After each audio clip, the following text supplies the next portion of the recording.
Aboard, buddy.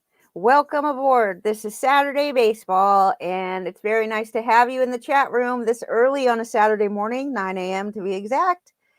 Yesterday, I was preparing to do the Friday morning show for Lenny. He needs a break every once in a while. Nothing's wrong. Just when I noticed that he was, well, actually, he paged me upstairs in my office, and he said, "Can you get Chris Sale's statistics against the Rays in his career?" And I was like, wait a minute, are you doing the show? And I had already planned to do the show, so I had quite a few notes, and we decided that we would let him do the show yesterday, and I would go ahead and just do a show this morning. And I do have lots of nuggets today, um, lots of nuggets about the games, of course, and nuggets about the 2021 baseball season in general, courtesy of Jason Stark over at The Athletic. He does some great articles, usually does like a monthly article with the crazy, weird, and wild stuff. So anyway, it's super nice to see you guys this morning. And let's get going. All right, Meryl, nice to see you, and Mitchell too.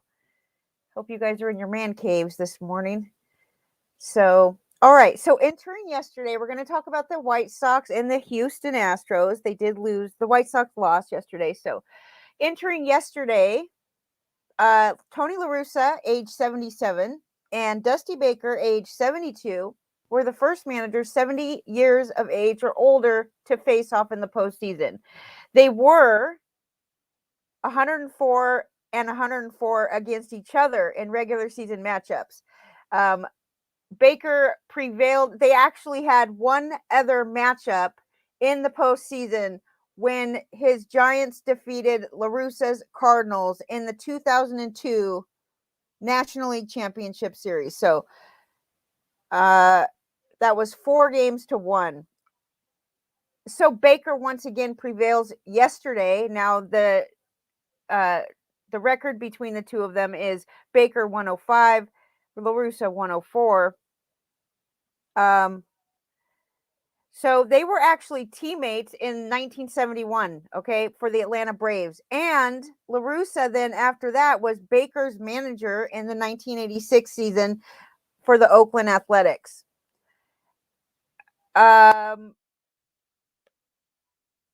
Let's see. They just had, like, there's lots of history between these two, of course, because they faced each other so many times in the regular season. But of course, the tension was the greatest when the managers were in the same division. La Russa was with the Cardinals, and Baker was with the Cubs, and then the Reds. So both of them use more of an observational analytics approach. You know, they're not really into the statistical analysis that we see these days for modern managers. But Dusty Baker is probably more likely to use his emotions to make decisions, while La Russa tends to be more of a, I don't know, what's the word? Not emotional, unemotional, logical, reasonable, using reason instead of emotion, I guess. I don't know. Either way, Dusty Baker is now definitely the more winning manager of the two. But the point is, the age difference between those two guys and the rest of baseball is pretty staggering. And a lot of managers these days, we're seeing, you know, these guys get hired, they have no experience. It didn't used to be like that. Some of these managers you see today, they didn't have any experience before they got the job. They didn't play baseball before they got the, you know, they weren't on an MLB team before they got the job, some of them. So we'll see what happens there. But a year ago, the White Sox finished the regular season 4-9 and then lost the best of 3 games to the A's in the wild card round. Well, the wild card round doesn't have more than 1 game, though, I thought. Maybe these are the teams that won the 1-game playoff and then faced each other. I'm not sure, but they ended the regular season 4-9. They got kicked out of the playoffs in the first round. This year, they were 35-32 after July 20th. They did win their six of their final 7 games to end the season. And can you imagine what their record would have been in the second half had they not won 6 out of their last 7 games? Their chase rate outside the zone in the second half was the 6th highest in the majors. And among the teams that made the postseason, only the Braves had a higher chase rate outside of the strike zone. So their least productive month based on runs per game was September, when they were basically healthy for the first time during the season. They actually had most of their players healthy, including Eloy and Luis Robert, and still they had their least productive month in September. Their offense ranked 7th in the majors in runs per game. Pitchers threw more than 6,600 pitches at 95 or more miles per hour. That's about 1,500 more than any other team. So they got the velocity going in Chicago. Their defense, horrible. Okay, you talk about a couple of teams here that are extremely opposite on the extreme ends of the scale. You have the Tampa Bay Rays with a great defense, and then you have the White Sox with ranking 29th out of 30 in defensive runs saved. Okay, they were 18th in outs above average. 102 wild pitches and passed balls were the most in the majors. 102 wild pitches. Maybe that has something to do with the fact that they're throwing the ball as hard as they possibly can. I don't know. Anyways, among the playoff teams, only the Yankees caught a lower percentage of runners attempting to steal bases than the White Sox. They allowed the most stolen bases in 2021 they allowed 119 stolen bases. That's the most in the majors. So last night, we have Giolito striking out the side in the first, 3 up, 3 down. The last time he was able to go 3 up, 3 down in the first inning was on opening day. So that was interesting. That was a good start, but he only lasted 4 1/3. 3 hits, 4 earned runs, and he walked 5 batters. Like, how does he even last 4 1/3 in a freaking playoff game, walking 5 batters, and he struck out 4? So the Astros are the 9th team in postseason history to win the first 2 games of a single postseason by 5 or more runs. So they beat the White Sox now 2 games in a row, 5 or more runs, by 5 or more runs. The most hits in the first 5 career postseason games, Tim Anderson, okay, now tied for the most hits in the first 5 career postseason games. He got 2 last night, which put him at 12 hits, okay, in his first 5 postseason games. He's tied with Marquise Grissom, Carlos Gonzalez, Ichiro, and Edgar Martinez. They all have 12 hits in their first 5 games career. So the White Sox had a combined 18 hits in games 1 and 2. All of them were singles, if you can imagine that. They're the first team in Major League Baseball history with at least 15 hits and no extra base hits in their first 2 games of a postseason. So the most consecutive multi-hit games in White Sox postseason history, Luis Roberts. He's had 3 consecutive multi-hit games. That was 2021. That's between 20 and 21. Tim Anderson 3, Rudy Law 3. That was in 1983, and Shoeless Joe Jackson had 3 in 1919. The White Sox just not getting it done. That's just all there is to it. Their defense is horrible. It's going to lose them games. I know in fantasy, defense doesn't matter that much, but it certainly does in the postseason, and it certainly does in regular baseball. So maybe someday we'll figure out a way to get defensive stats intertwined in our fantasy game to make it more realistic. That will come after we figure out a way to get more relievers in our game. We have some really interesting tidbits about the 2021 season. The 3-batter rule for the pitchers is not doing what it was supposed to do at all. Actually, it's doing the opposite. We'll talk about that later on in the show. But Framber Valdez, 4 1/3, same as Giolito, 7 hits, 4 earned runs, but he only walked 1. So I got to give the day goes to Framber as far as I'm concerned. You don't walk 5 batters in the first 4 innings of a postseason game. That's just not acceptable. Anyways, he struck out 6. He faced 20 batters. 69 pitches, 43 of those were strikes. Last season, in his first start last postseason, he faced 18 batters and 2 hits. His first start this year's postseason, the first 3 batters he faced, he allowed 2 hits. Okay? Opponents versus Framber Valdez last October, they were hitting 175 with a 267 on base percentage, and just 24 of the 90 hitters reached base. Not the case this year.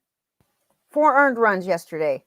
Anyway, the White Sox lost 4-9 to the Astros. So what's going on today? Let's see what we have here for today. That's one thing. Let me check it out. What games do we have today? Today, October the 9th. We have the Braves and the Brewers at 5:07 Eastern time.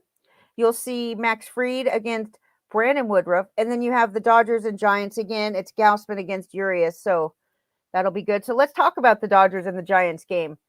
Everybody but me. Well, and I'm sure a ton of San Francisco Giants fans feel the same way. But most people heading into the postseason, and even before that, didn't think that San Francisco was going to finish the season ahead of the Dodgers. The Dodgers did break some records as far as like having so many wins and still having to compete in a 1-game playoff to make the postseason.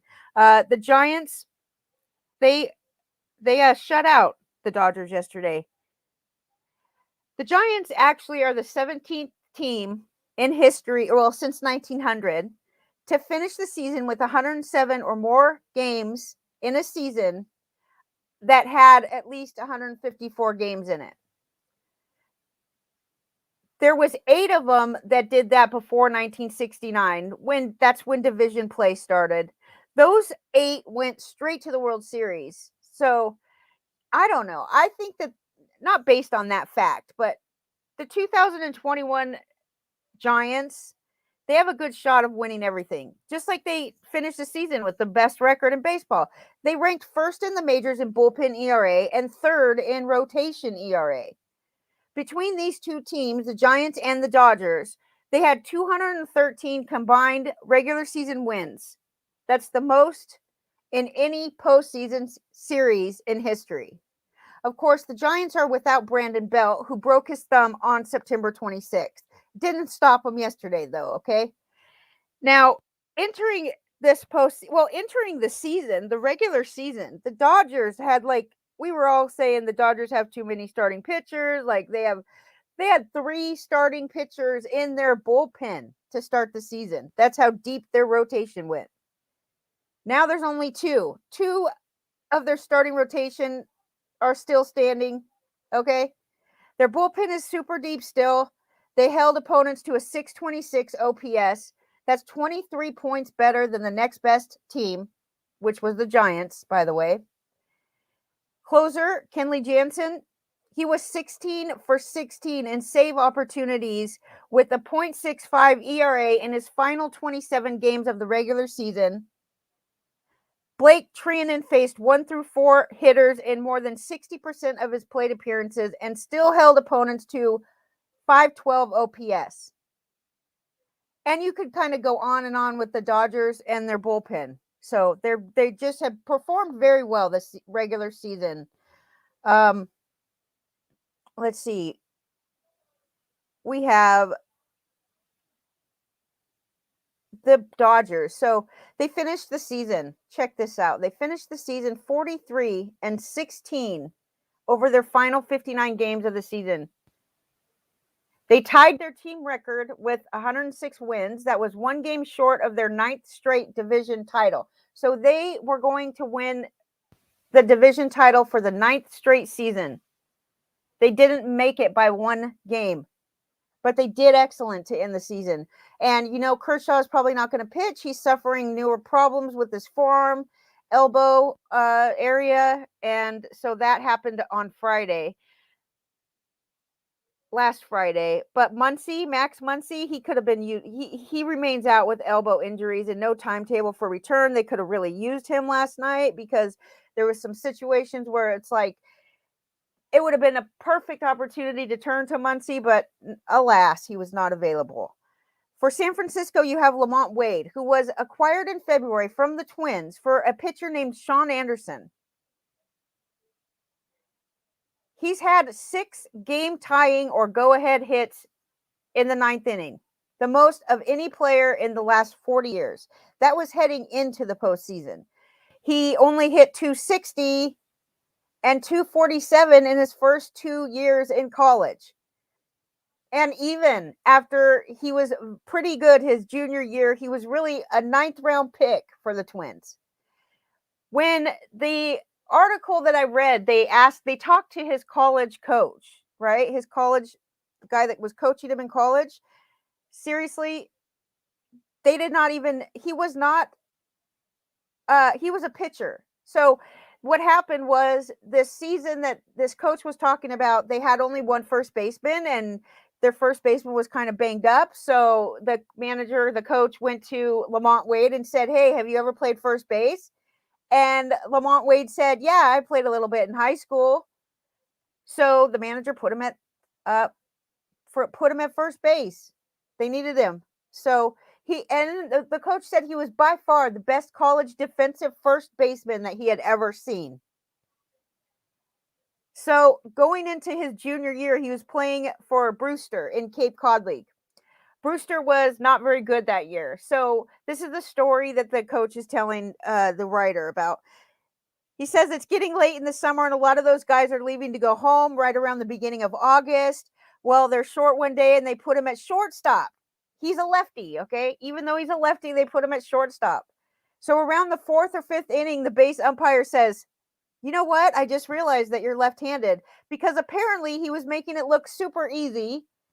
And for like a week, he played shortstop in the Cape. And that's, apparently that's a decent league. So anyway, Lamont Wade's an interesting story. Started out as a pitcher, not even a position player at all.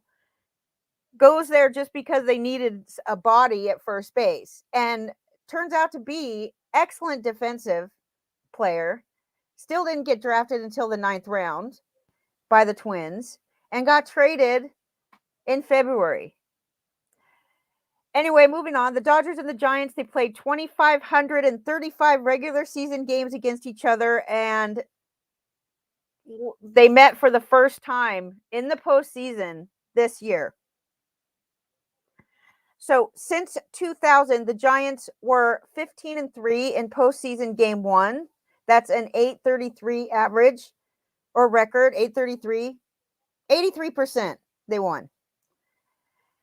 So last night we have Buehler. He makes it 6 1/3. Both of these pitchers were pretty good. I mean, Buehler, not horrible. Definitely not walking batters like the rest of the league, but 6 hits, 3 earned runs. He did walk 1 batter, struck out 5, but he did allow 2 home runs, 99 pitches, 60 of them, or 64 of those were strikes. And Logan Webb. What about Logan Webb? Mr. Rookie of the, I don't know, Logan Webb. Okay, this guy enters yesterday having not lost in 20 straight starts, okay? And the Giants won 18 of those games. So last night he goes 7 2/3. He allows 5 hits, did not walk anybody, struck out 10, and it took him 92 pitches. The 4th pitcher in postseason history with 10 or more strikeouts and 0 walks in his postseason debut. He joins Arrieta, who did it in 2015. Don Newcomb did it in 1949, and Deacon Phillip did it in 1903. Arrieta is the only other one to do it in a scoreless outing. So there you go. Logan Webb making history. The pitching coach. I'm talking, you want to talk manager of the year? It's the freaking pitching coach in San Francisco. Okay. Forget about Kapler. He's okay. It's the pitching coach. Dodgers hitters were 3 for 39 against Logan Webb's slider and his changeup in the regular season, and all of their hits were singles.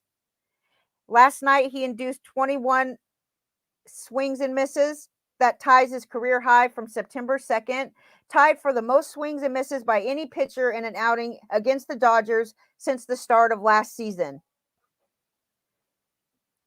There have been 3 playoff outings ever from a San Francisco Giants pitcher with at least 7 2/3 innings, no runs, and 10 or more strikeouts. That's Tim Lincecum in 2010. He's joining good company here, by the way. Tim Lincecum, 2010 versus Atlanta, and Mad Bum, 2014 wild card game versus Pittsburgh. Can you believe it? Pittsburgh in a wild card game? Is that even possible? Not in these days and age. Anyway, Logan Webb, Game 1, 2021 National League Division Series versus the Dodgers. Now, we're going to talk about some age things coming up in the Nuggets for the season. But overall, the Giants, I believe they have the oldest position players. They have the oldest group of offensive players in baseball. Brandon Crawford hit his first postseason home run in 7 years. He's 34 years old and 260 days, so he's almost 35. He's the only shortstop to homer in the postseason at an older age than 35, at 35 or older. The last one was, actually, you guys, maybe you'll play some trivia with me this morning. Who is the only other shortstop to hit a home run in the postseason at age 35 or older? That is the genius of the day. And we have some good gifts still. Okay, so if you want to play along, my friends. Buster Posey hit his first postseason home run in 9 years, but they didn't hit postseason home runs. Him and Brandon Crawford did not ever hit a postseason home run in the same game until last night. It was the 13th time that Buster Posey was the starting catcher in a game that his team won via a shutout. That's the most of any catcher in postseason history, including Yadier Molina, who only had 8. So Buster Posey crushes him with 13, and Yogi Berra had 7. He's also the first San Francisco Giants batter to hit a postseason home run in a 3-0 count since pitch data has been available in 1988. And of course, that's also the first 3-ball count home run that Walker Buehler gave up, since 2018. So, yeah, if you didn't know, Buster Posey hit a home run off of a 3-0 count last night, which should not happen, by the way, but okay. Anyways, Chris Bryant, the third player in Giants history with 3 or more hits, including a home run, in his first ever postseason game with the franchise. He joins 1933 Mel Ott and 1924 Bill Terry. So it's been a hell of a long time for a player to do that. 3 or more hits in first ever postseason game with the Giants. So tonight, Chris Taylor will play center field for the Dodgers. Okay, Cody Bellinger will play at first base in order to help the struggling offense, which, is that really going to help? I don't know. But you got Julio Urias against Kevin Gausman, who did not end the season that great, by the way. So we'll see what happens there. But let me check the chat room and see if anybody's guessing the shortstop. Who's the oldest shortstop? Oh, it is Jeremy Gibbs. Good job. Absolutely, it is Derek Jeter. Okay, absolutely, Derek Jeter. Is it okay to be 3 beers in at 9:30 in the morning? Are you kidding me? Of course it's okay to be 3 beers in at 9:30 in the morning. I have some Baileys in my coffee, and that's how you get this Saturday morning started right. So nobody has a problem with 3 beers in the morning. Although you might get bloated, you might want to switch over to Bloody Marys. They make you less bloated for the day, maybe, but probably more likely to pass out. Anyway, yes, it is Derek Jeter, the only other shortstop to do whatever feat we were talking about. So let's move on. Let me get my notes pulled back up here. Atlanta, Milwaukee, the Braves. They lose to the Brewers 2-1. So now this was entering yesterday's game. These are my notes from yesterday. So since August 1st, the Braves' top 2 starters, Charlie Morton and Max Fried, have been better than the Brewers' numbers 1 and 2, Corbin Burnes and Brandon Woodruff.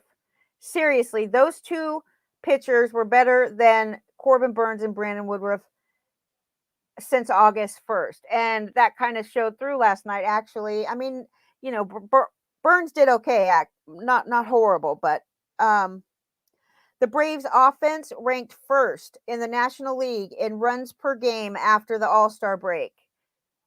And they did a pretty good job against Burns and Woodruff in their only meetings in the regular season, which were on July 30th and the 31st in Atlanta. Burns allowed a season high 5 earned runs, and Woodruff allowed 3 runs in 5 1/3, including a homer by Dansby Swanson. So it was looking pretty solid if you were a betting man yesterday. Maybe I don't know. It was in Milwaukee, so that does help, especially since the stadiums are full of people now, and it's pretty intense. The home field advantages is something in the postseason. So anyway, Milwaukee without Devin Williams, who, by the way, like smashed his hand up, and then I don't know, didn't even try to lie about it. Actually, how he did it, said he got drunk and punched something, broke his hand or whatever it was, but he had not allowed an earned run in 26 of his last 27 appearances before he broke his hand. And instead now the Brewers are relying on a rookie, Aaron Ashby, right, to fill in the shoes of Devin Williams. He joined Boxberger and Hader to be, to come in late in the late innings of the games. So here we go to last night. Charlie Morton, 6 innings pitched, 3 hits, 2 earned runs, only walked 1, struck out 9, allowed 1 home run. It took him 85 pitches to get, and 60 of those were strikes. But check this out. That home run, it's an interesting tidbit when that home run happened, because the most batters that Charlie Morton was ever allowed to face in any postseason start with the Tampa Bay Rays was 22. So last night on the 23rd hitter, which was Teoscar Hernandez, or not Teoscar, what am I talking about? He's not even on this team. Rowdy Tellez. 23rd hitter he faced last night was Rowdy Tellez. He hits a 2-run homer. Okay. That's the funny thing, because Tampa only ever let him face 22 batters. That's the most. He's 37 and 330 days old. Basically, he's 38 years old. Charlie Morton, the 3rd oldest pitcher in Braves franchise history to start a postseason game. He's younger than only Phil Niekro did it in 1982. He was 43 years old. John Smoltz in 2005 was 38 years old. So he's the 3rd oldest for the Braves in a postseason game for the in franchise history. So now Corbin Burns, 6 innings, 2 hits. He walked 3, struck out 6. It took him 91 pitches to get through 6 innings, and 57 were strikes. He started the regular season with 58 strikeouts and no walks. He starts the postseason 2 hitters, 2 walks. He's the 2nd pitcher in Brewers postseason history to go 6 or more scoreless innings.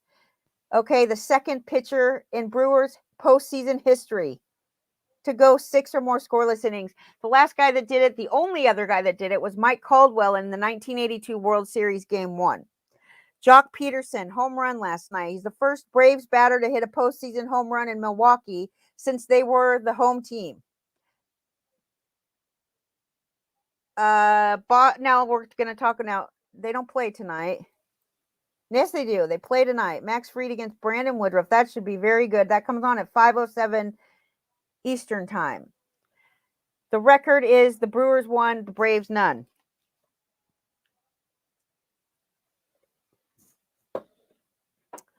Boston, Tampa. God, Boston just what happened to Tampa Bay's defense last night? So you have now entering yesterday, the big talk of the day was the fact that the Tampa Bay Rays were going to start the first 3 games of the postseason with rookie starting pitchers. Shane McClanahan in game 1, awesome job he did. Another rookie starter, Shane Baz, in game 2, not so well. And a pitcher in his first full season was Drew Rasmussen starting game 3. Now, what Tampa Bay considers the starter is a little different than what the rest of the baseball teams consider a starter, because they use openers and stuff. Only one other team has started rookies in the first 2 games of a postseason series. That was in 2012. It was Oakland A's. They did it against the Tigers with Jared Parker and Tommy Malone. The A's lost both of those games, okay, and dropped the series 3-2. The 2020 Braves were the only team to start 3 consecutive rookies at any point of the postseason series. That was Ian Anderson, Kyle Wright, and Bryce Wilson in games 2, 3, and 4 of the National League Championship Series. They didn't have any games off though last year, so that could have that definitely played a part in this. I think that they needed these 3 rookies in 2020 because they did not have any days off between games. So last night, holy moly, Chris Sale, 1 inning, 4 hits, 5 earned runs, a walk, 2 strikeouts, and a home run. 30 pitches. 20 of them were strikes. So then you got, he gets yanked after the first inning. Tanner Houck comes in and pitches 5 innings. The interesting thing about that is that Tanner Houck had only thrown 5 innings 1 time in the last 6 starts to end the season. So the fact that he went 5 innings is pretty good. That's a feat for him. He threw 5 innings, only allowed 2 hits, 1 earned run, struck out 5, 61 pitches, 44 of them were strikes. He's the 5th Red Sox pitcher to retire at least 27 batters in a row within a single season. That includes the regular season and the postseason since at least 1961. And I mean, so we'll talk about Shane Baz. He's better than Sale. 2 1/3 innings he got through. 6 hits, 3 earned runs, walked 1, struck out 2, and allowed a home run. The Boston Red Sox hit a ton of home runs yesterday. Randy Arozarena has now scored a run in 16 of his last 22 postseason games. That's breaking records for sure. The home team had won each of the first 6 games of this postseason before the Rays lost last night. That was tied for the second most consecutive games won by a home team to start a postseason behind only 1982. That was when home teams won the first 7 games. And this is the first time all year that the Rays used the exact same lineup in back-to-back games. Just register that for a second. The first time all season that the Rays used the same lineup in back-to-back games. That includes 162 regular season games, okay? Only 8 times in history a team has recorded 20 or more hits in a postseason game. That would be the Red Sox. They account for 3 of them. 3 out of 8. The Red Sox have recorded 20 or more hits in a postseason game 3 of the only 8 times that it's ever happened. So that's pretty good. The Red Sox are also the first team in postseason history to have their starters go fewer than 2 innings in each of the first 2 games of a series. That's pretty interesting. But they hit like crazy, so it didn't really matter what Chris Sale did. Okay. Jordan Luplow. Okay. He hits the 2nd grand slam in Rays baseball postseason history. The last guy to do it, Hunter Renfroe. He did it last year in the American League Wild Card Series, Game 2. So his grand slam, Luplow, was the 7th first-inning grand slam in postseason history overall. And the Rays are the first team in postseason history to hit a first-inning grand slam and then lose the game. Also, the Rays' first baseman,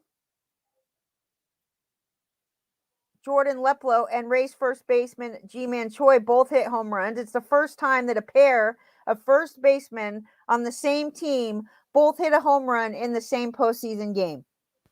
I think a lot of these nuggets come from Sarah Langs, who's an excellent follow on Twitter if you don't follow her yet. I'm sure most of you do because you people are smart. So for the first time in Red Sox postseason history, they hit 5 home runs in a game. So I'm telling you, they were crazy. And by the way, if you were concerned about JD Martinez, that concern needs to be thrown out the window because he was crushing it. He had 4 hits. He went 4 for 5 yesterday, including a double in the 9th inning. So his ankle is perfectly fine. Anyway, it looked like it was perfectly fine last night. So, okay. Kiki Hernandez is the third player all time with at least 5 hits, 3 ribbies, and 3 runs scored in a postseason game. He joins Albert Pujols in Game 3 of the 2011 World Series and Hideki Matsui in Game 3 of the 2004 American League Championship Series, which might have been the best postseason series in history. So Hideki Matsui was a Red Sox crusher too. Every time he would come to Fenway, it would be like, oh God, there he is. He's out there. He every time you see him come up to the plate, it's super scary. It was anyway. All right. So JD Martinez, I told you what he did. Excellent. I'm sure people that decided to go with him in daily yesterday might have won their freaking tournaments. Xander Bogaerts, the first Red Sox shortstop with multiple home runs in a postseason since Nomar Garcia Parra did it in 1999. Nomar got traded in 2004 in the middle of the season. I remember that because he still got a World Series ring that year, even though he was on another team and didn't get to participate. All right. So those are the nuggets for last night's games. Let's talk about some nuggets from the season overall that I found were there was a lot of things happening this year. Now, this is a season after a shortened season of 60 games, which we going into this season, I think that the majority of analysts were projecting that there was going to be less innings pitched by starting pitchers. You were going to find more pitchers pitching less innings. It was going to be difficult keeping players healthy for 162 games after such a short season of only 60 games, which doesn't make a lot of sense to me, but that's what it is. So that's what we expected going into the season. Now, if 2021 was a 60 game season, okay, the playoffs would have started on June 1st. The first place team on June 1st of this season, the Cubbies, the Mets, the A's. Okay? Who would have hosted the National League wildcard game? That would have been the Padres. The Indians would have been tied with the Astros for the last American League wildcard spot. The Braves would have missed the playoffs. The Brewers would have missed the playoffs. The Cardinals and the Yankees, none of them would have made the playoffs. Okay? So those teams are all grateful for a 162 game season. Now, I mean, obviously a lot of things are different in a 60 game season, but I thought it was interesting that things would have been so much different, right?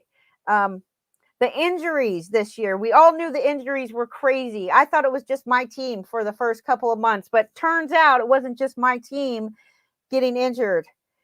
Not even counting the players who landed on the COVID injured list, which were 237 to be exact. The number of players that went to the injured list, not including the COVID IL, was up 37% compared with each of the previous 2 full seasons in 2019 and 2018. So the average team used the injury list, not including the COVID one, 32 times this season, and that was up from about 23 times in 2019. So lots of injuries.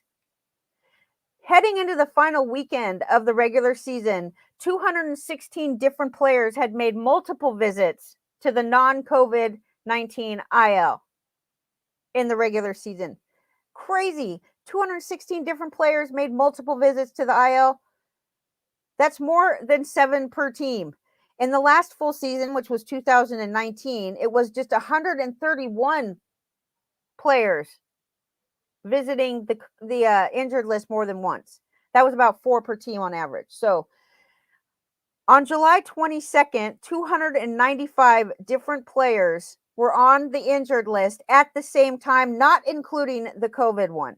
That's almost 10 per team on July 22nd. That's way above either 2018 or 2019, which had 207 and 233 respectively. Okay. So that's a lot. Almost 300 players at the same time on the injured list, not COVID. There were 534 non-COVID injuries during the regular season, 44% increase from 2019 and 2018. which had 370 and 367. That's crazy. That's about 18 per team. 3 true outcomes were down this past season by only 1%, so not a huge drop, but still 3 true outcomes were down to 35.1%, which is still a lot of 3 true outcomes. Okay, that's still a lot. 35%. Strikeouts were they went from 24% to 22.6%. If you can imagine, it was actually the first time in 16 seasons that we saw the K per 9 increase. Oh no, it was the first time in 16 seasons that we didn't see the K per 9 increase. The streak ended. So for 16 straight seasons, the K per 9 grew every season. The league average, of course, we knew it was low this year. It's the lowest, turned out to be the lowest since 1968. It was 244 overall. Do you guys remember when a 244 batting average was like going to get you kicked out of baseball, kind of? I mean, there were some exceptions to that, and players that hit a lot of home runs, they somehow avoided the trap. But for the most part, that was when maybe I would say maybe 10 years ago when the overall batting average was like 270, 270, 269, 270. It's crazy. It's 244. So the teams were hitting 5.1 singles per team per game on average this season. Along with last year, 2020, along with last year, it was the fewest since the 162 game schedule became a thing. Fewest singles. They were stealing bases at the lowest ever, too. The lowest since 1967. They stole less than half a base per game per team. But the stolen base success rate was the best ever. So they were stealing the least amount of bases, or attempting to steal the least number of bases. There was 0.45 steals per team per game, the lowest since 1967. But the success rate was the best ever, 75.5%. So it seems like they're picky. They're getting very picky about when they choose to allow runners to steal bases, which makes sense. But they seem to do a better job at being successful when they did try to steal bases. So teams hit into double plays 0.69 times per game, the lowest ever. Batters were hit with pitches over 2,000 times. We talked about this several times throughout the season, the number of batters getting hit by pitches. One of the theories was that these teams are just willing to bring up these minor league pitchers that they're not ready to be pitching in the major leagues, and they're hitting people all over the place. They're not just hitting them with like 75-mile-an-hour changeup. They're hitting them with high velocity. So anyways, batters were hit over 2,000 times in 2021. That is the highest. But the rate at which it happened was higher last year because obviously last year was only 60 games. It allowed this season to be the most hit by pitches with 2,000. But overall, the rate at which it was happening was higher last year than it was this year. So the batting average on balls in play dropped. Okay. It dropped to 292, and that's the lowest since 1992. That kind of proves in a way that shifting does work for some teams anyways, unless you're the Mets, okay? The shifting doesn't really work for the Mets. Nothing worked for the Mets, okay? So anyway, the batting average on balls in play is now league average 292 instead of 300, which is what we've gone by for the most part ever since I started playing fantasy or learning about the stats anyway.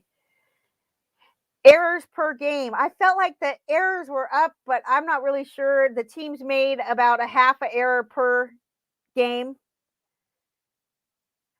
One thing that happened this year that we've talked about a lot was the fact that the Dodgers, the team with over 100 wins, was forced into a one-game playoff because they were in the same division as a team that won more games, 107. So they were the first team to win 100 games and not finish first in their division since 1954. Okay, we saw two managers, 77 and 72, face off in a postseason game. Only one manager that old ever managed in or won a World Series. That was Jack McKeon. He was 72 when he led the Marlins to victory in 2003. So I think Dusty Baker has a good chance of getting to the World Series and winning the World Series. Maybe, who knows? But from what we've seen so far, it's looking good for the Astros here. Anyways, I already told you that the first time these two faced each other in a game was the first time these two managed against each other was in 1996. 5 of their starting players weren't even born yet, including Jordan Alvarez, Kyle Tucker, Luis Robert, Eloy Jimenez, and Andrew Vaughn. Dusty Baker has managed 5 teams and finished first with all those teams, but he never won a World Series. La Russa, he's won 13 division titles. That's the second most to Bobby Cox, who won 15 division titles. And La Russa's 13th division title, which was this year, came 38 years after his first division title in 1983. That was with the White Sox, too, by the way. Connie Mack won division titles 29 years apart. His first one was in 1902, and his last one was 1931. Joe Torre won division titles 27 years apart, the first one in 1982 and the last one in 2009. So, still, I'm telling you, nobody compares with La Russa, okay? We're talking these other two, 29, 27 years apart. La Russa, 38 years. Crazy. 38. So, the best record in baseball to finish the season, San Francisco. They also have the oldest group of position players. Their average age on position players is 30.6 years old. I know it doesn't sound that old in real life, right? But 14 Giants had 250 plate appearances, and 12 of those guys are in their 30s. And their 5 most productive players are at least 33. That includes Brandon Belt, Brandon Crawford, Buster Posey, Evan Longoria, Darren Rupp. All these guys are at least 33 years old. I told you earlier we were going to talk about the 3-batter rule. I thought this was an interesting nugget that I found. The 3-batter rule is not doing what it's supposed to be doing, okay? It did not help decrease game time. In fact, the average time on a 9-inning game was the longest ever in history this year. 3 hours and 10 minutes. The numbers of relievers per game averaged 3.4 per team. Remember, this 3-batter rule was supposed to keep the thing going. It was supposed to shorten the game time. It was supposed to, you're supposed to see less pitchers in a game. It was 3.4 per team per game. It's an all-time high. Okay? Another thing it was supposed to do is get hitters to face pitchers late in the games or throughout the game opposite hands. Anyway, the hitters to face pitchers with opposite handedness decreased rather than what it was intended to do, increase. And managers absolutely hate this rule. There isn't a manager in baseball that likes this 3-batter rule. And so I hope that they will take that into consideration when they're doing their new CBA, I forget what it's called. Anyway, their agreement. What the hell does CBA stand for? What? It's slipping.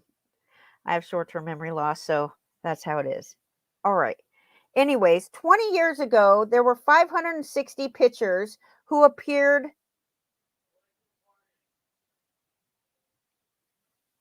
What? Okay, Lenny's yelling at me.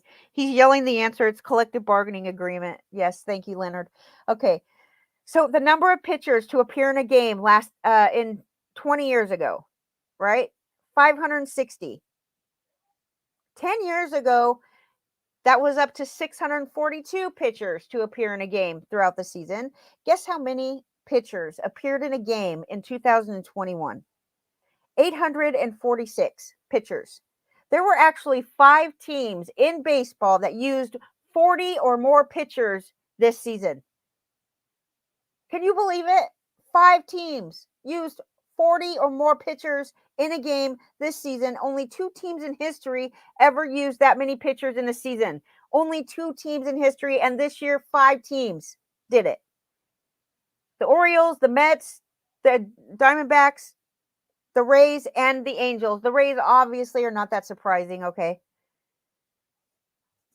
The only team on here that's any good was the Rays. They're the only team out of the 5 that made it to the playoffs. So they don't have a problem with their, I mean, the Rays do things different. We all know that. But 10 years ago, only one team in baseball even used 30 pitchers. That was the Blue Jays. This year, 25 teams sent at least 30 pitchers to the mound. 25 out of 30 teams had at least 30 pitchers at one, take the mound. So 10 years ago, just 10 teams in the whole sport even went through 25 pitchers. This year, only one team used less than 25 pitchers. That was the Cleveland Indians. And you know why that is, right? You know why, because I've been pounding this into your head all season. The Cleveland Indians rotation gets the job done. They may not be the best pitchers, but they get the job done as far as innings are concerned. They very rarely ever have to rely on their bullpen to, pitch the majority of a game. These pitchers in Cleveland are going out there 6-7 innings every time, which is great for fantasy and should be noted in your drafts. So did COVID play a part in the number of pitchers that we're using? Of course it did. Did the injuries? Obviously the injuries had a huge impact on the number of pitchers that were used in games. Even though moving forward from COVID, will we ever see what we used to see in baseball? And a lot of the times the answer is going to be no. We will never go back to the way it was before COVID. Some for good, some for better, some for worse. The point is that we will never go back to what life was like before COVID. So moving forward with baseball, you see these trends and you say to yourself, like, wait a minute, all the things that the MLB has been trying to use or that they think is going to improve the game as far as the pace of the game, the excitement of the game, it still continues to go in the wrong direction completely. And it's like downhill. It's like it speeds up as it goes. It just keeps speeding up. The stuff that they're using is not working. Leave the game alone as far as I'm concerned. Leave it the way it is. If the young people can't sit around and pay attention for a full game, then they can watch the recaps. They're on MLB. They're free. You can watch the game highlights. I think that Lenny and I together have never sat at home and watched a full game of baseball on TV. Ever. We might not have ever, I don't think we've ever even lasted a full game in a ballpark. We always like to leave a little early. Because we get there, we're the first ones there. So that's Lenny's thing. He loves being the first guy there at the gate. When they open the gate, he wants to be there for batting practice. And by the 5th inning, we're like, okay, we're good. I mean, we've never been to a playoff game. That would be different. And of course, we would probably stay for the whole playoff game. But for the most part, we leave before it's over. I don't think the pace of game has anything to do with whether or not young people like baseball. But they're doing whatever they think they can to improve the attendance, like the people watching. Here's an idea.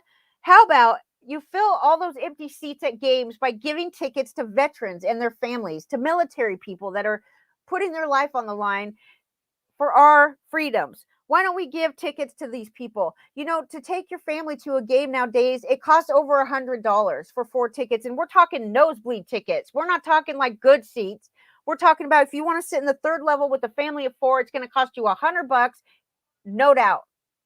That doesn't even include parking. Freaking parking at some of these events is just beyond belief. $50 to park at a Cubbies game. The Mets games cost $40 to park. Now, I mean, there's other ways to get to the games besides driving your car. And I think that part of the reason why parking is so expensive is to deter people from driving to the games. They want you to take public transportation, which here in New York is the best way to go anyway, especially to Yankee Stadium. You definitely don't want to be driving anywhere near Yankee Stadium.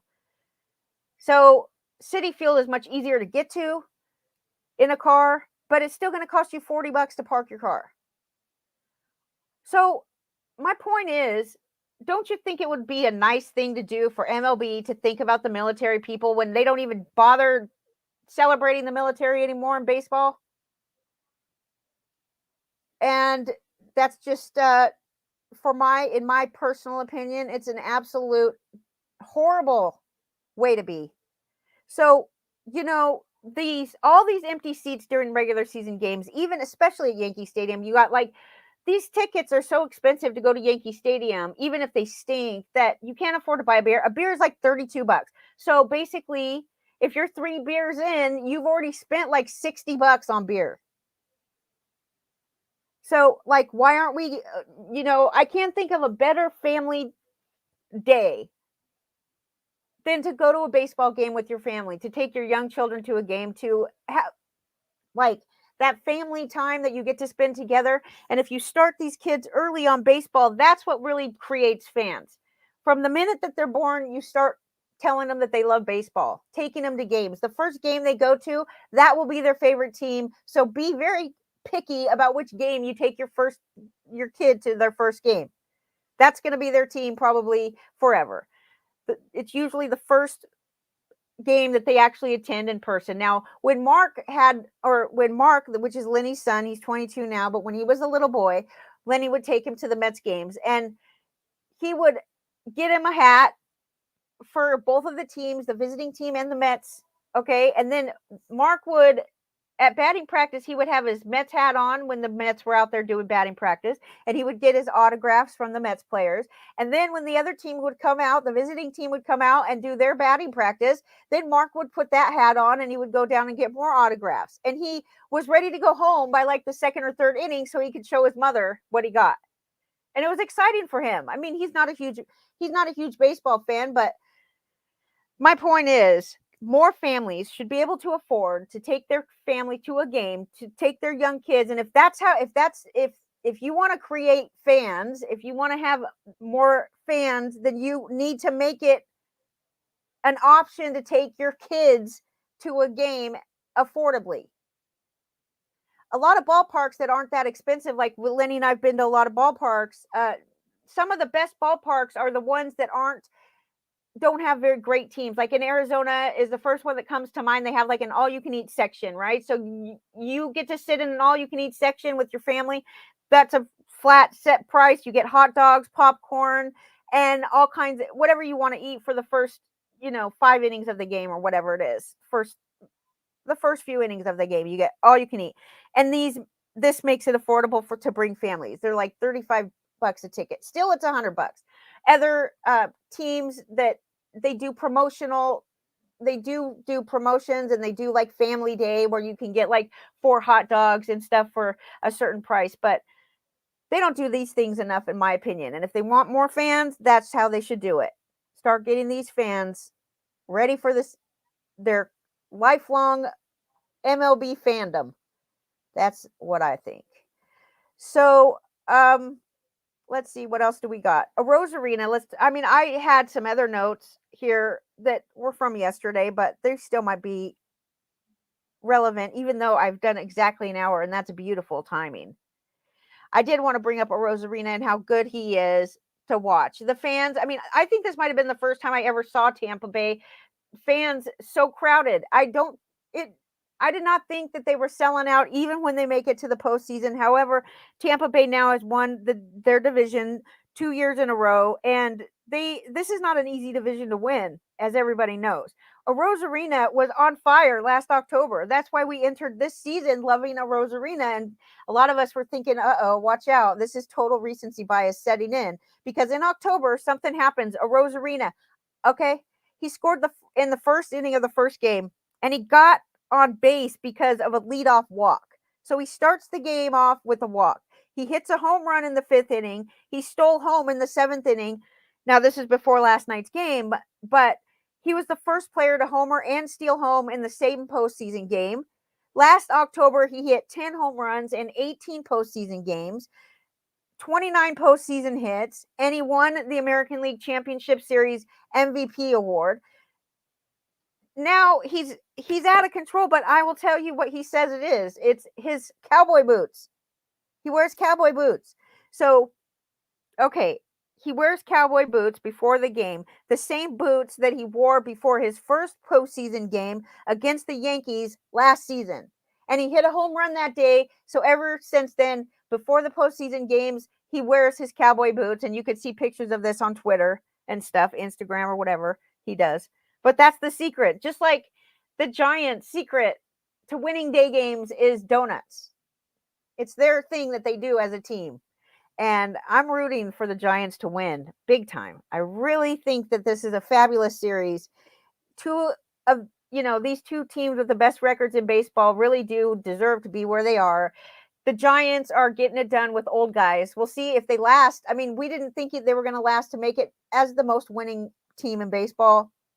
Okay, Lenny didn't. I actually was right in that argument, but that was one of many that I was wrong in, because I'm constantly now telling Lenny, maybe every year I have to say to Lenny that he was right, maybe every year, but I feel like this year is the more than any other year. That could be wrong too, but it always feels like I'm always saying you were right, like stupid Ahmed Rosario, Wander Franco. Even he wasn't a real big tout guy of Wander Franco. Like, he wasn't telling people, "Oh, you should go get Wander Franco," or anything like that. But when somebody would call the show in the season and they would say, "Should I keep Wander Franco, or should I, you know, should I trade for, or should I trade away, or whatever?" Wander Franco would come up, and Lenny's answer would be the Wander Franco side. And I would say, Wander Franco is not going to help you do jack this year. He is not going to help your fantasy team. So if you're in a redraft league, you should not be even thinking of this guy's name. And look, I mean, if you look at the history of the rookie, you can see that more times than not, they do not help the fantasy team the first season that they come up. They might come up hitting really great for a second, and then they're just junk for the rest of the season, because they're just not good when they first come up for the most part. So usually if you go that way all the time, the chances are good that it's going to be right. But I do think that moving forward, I need to maybe try to look into the player a little bit more on an individual basis, rather than just kind of lump all rookies together in one big pile. Because recently, over, I would say, the past 5 or 6 years, we have seen a lot of rookies come up and be helpful to fantasy teams, and a lot meaning more than we used to. The talent is getting younger, and these hitters are better when they do reach the majors than they used to be. So with Wander Franco, I mean, you could see some good things with him, uh, but you just never know how it's going to translate it in the middle of a season, and you just don't know how it's going to translate in general in the majors. He showed some really good plate discipline in the minors. He was always very good at getting on base. Again, in the majors, he was very good at getting on base. So that's that. But I still will not be drafting Wander Franco anywhere near what the rest of the people are going to be drafting Wander Franco going into next season. Yes, he did excellent this year, and he did have a great streak of getting on base. In fact, when his on base streak ended, it sucked for him, because in my opinion, he had hits that game, or something happened, but he got on base. So if your on base streak really is a getting on base streak, then he should have still had his on base streak going, which was, by the way, like tied for the most in history with somebody else that was really good, and I can't remember who it was, but like 35 games or 37 games on base in a row. That's crazy. So a Rosarina is super fun to watch in the playoffs, okay, with his cowboy boots and all. That's it. Shane McClanahan, excellent. He had a 2.81 ERA entering Friday in 16 innings pitched after 3 starts against Boston, and he just crushed them. Just did. He's the 5th rookie in Rays history to record a win in the playoffs. Took him 82 pitches, 55 of them were strikes. He struck out the side in the first, pitched 5 scoreless innings, no walks. 24 years old, okay? The youngest pitcher to throw at least 5 scoreless innings with no walks in his first career postseason since Christy Mathewson did it in 1905, in game 1 of the World Series in 1905. He was 25 years old and 58 days. And I mean, here's the thing, Shane McClanahan, he could have been in big trouble in the second inning if the defensive Rays were not what they are. It really showed their defensive talent for the Rays, and it's more important than us fantasy people like to give credit to, because Shane McClanahan's day could have went completely different if he didn't have the defense behind him that he did. Anyways, everybody enjoy beautiful Saturday afternoon. Lenny and I will be here in the morning. Lady and the Legend. We'll have a bunch more nuggets for then. And ta-ta, everybody. Have a great day.